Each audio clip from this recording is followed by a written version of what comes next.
This was the number one story before this morning when I wrote all the other. Grand Theft Auto 5 continues to be a sales phenomenon for publisher Take-Two Interactive and its prize developer Rockstar. In a recent investor call as relayed by website IGN, the company confirmed that GTA 5 has now sold a staggering 140 million copies since it launched in late 2013. In its launch year, GTA 5 sold 32.5 million copies across Xbox 360 and PS3 in only 3 months. That's still its best year ever. However, the game's second best year in volume sold was 2020. A shocking revelation that underscores the value of this particular game to its publisher and developer, especially in the form of its spin-off GTA Online, which can now be played independently of GTA 5, but which couldn't be for many years.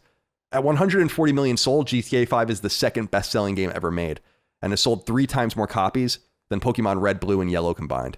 You can still play it on PS3, but in 2014, the game also came to PS4, and a PS5 version is still incoming at an undetermined point in the future, probably this year. Yeah. What do you make of that? That is crazy. What? Like, that's my thought. What? Like, was there any marketing for this game this year at all? I don't think so. I see some stuff during football for the GTA Online DLC, but it doesn't even explicitly, I think, talk about GTA 5, and you don't need to have GTA 5 to play anymore, I don't think. So I just can't believe, I could believe the numbers, but it's incredible. Minecraft is the only game that has sold more. And it sold substantially more, like 60 million more. Yeah.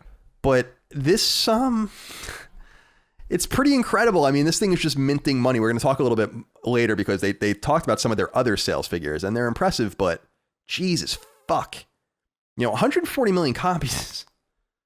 I'm not saying they were all sold at $60. They weren't. Imagine if the mean, though, was $20 even, right? Like, that's still an extraordinary amount of billions of dollars. And the game is basically just minting money. They might even have like hundreds of people working on it and could still mint money on it. But we do have an inquiry here from Aaron Davidson I want to pick your brain about, Chris. He says, "Hey, CNC, I hope you're all doing well. Push Square reported this week that GTA 5 has surpassed 140 million sales, with over 10 million coming in 2020, making it the best-selling year since its launch.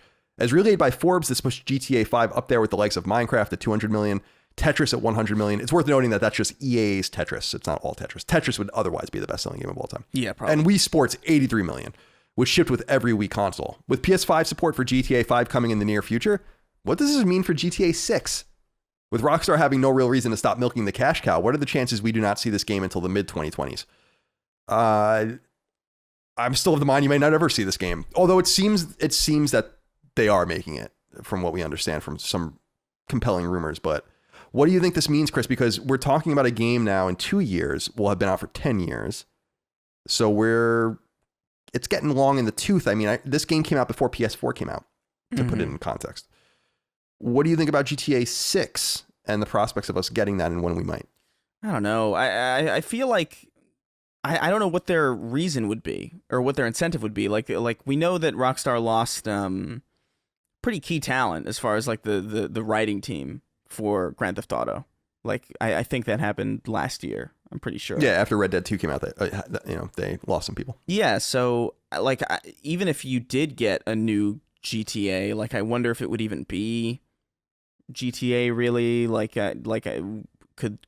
Do they have like a team that kind of like studied under these people that can like carry a new title, and like what would that new title even be? Like what would be the purpose of segmenting and like charging people for a new thing that arguably like I mean obviously the multiplayer is where the money is, where all the the microtransactions and all these like shark cards or whatever the hell they're selling.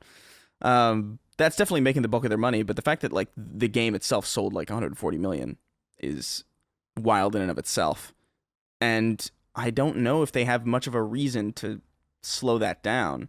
Maybe they could use this new GTA 6 as like maybe like a boon for an already overselling game. But I would anticipate 2024 at like the earliest. Like I don't think this thing is coming anytime soon. I think we're more likely to get a bully than we are to get like you're really trying. I do think that though. Like I think they're more likely to be like, hey, we got all this money.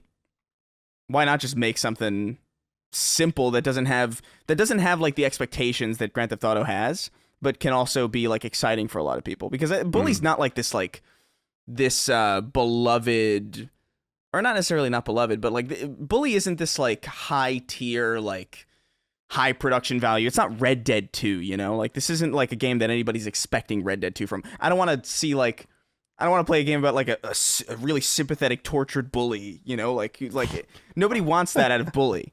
So I feel like it's an easy game for them to make. It's an easy game for them to make money on, and it's an easy, probably potentially a really easy game to monetize. Definitely an easy game to market because it's going to market itself. I think they're more comfortable probably doing that than they are dipping their toes into Grand Theft Auto again, while Grand Theft Auto is already doing well and doesn't need that shot in the arm that a GTA 6 would inevitably provide. And I think mid 2020s is probably when you're going to see it, if you're going to see it at all. Especially, and not even, that's disregarding just how COVID is screwed with everything. You know, obviously that's probably going to delay it even further. Like I would have maybe anticipated like maybe 2023 or something. Maybe, but I do think it's mid 2020s that we're looking at for this, if it exists. Yeah, I don't know. I don't know. Could be wrong. What I expect. I have a fantasy of what I would want them to do, right? But first of all, Bully would be funny because Rockstar is the only brand that can get away with it. Yeah, doing it. In this day and age, and even then, I don't know if they really could get away with it. I think they could absolutely. You mentioned, I would love for them to do it as long as they really stuck to their guns, you know. But the thing with Grand Theft Auto 6, my fantasy for it is just, wouldn't it be cool if they did a single player only GTA game? You know, like just something that's like, listen, GTA Online exists. We uncoupled it from GTA 5. It exists. Here's a real Grand Theft Auto game. There's no online component. And we'll support it with single player DLC, and GTA Online can continue to mint money, and we'll connect them in some way, and you maybe use the same portal to get to them. But I would love for that to happen. I just know that that's just not going to happen. And there's no way. It almost would be stupid to do that when you know that you could make more money doing it the other way. So I don't know. I would love to see GTA 6. It's been a long time. We've ad nauseum on the show talked about just even the lack of DLC support for single player on GTA 5 leaves us wanting. And so a nice approach, a new approach would be good for them, I think.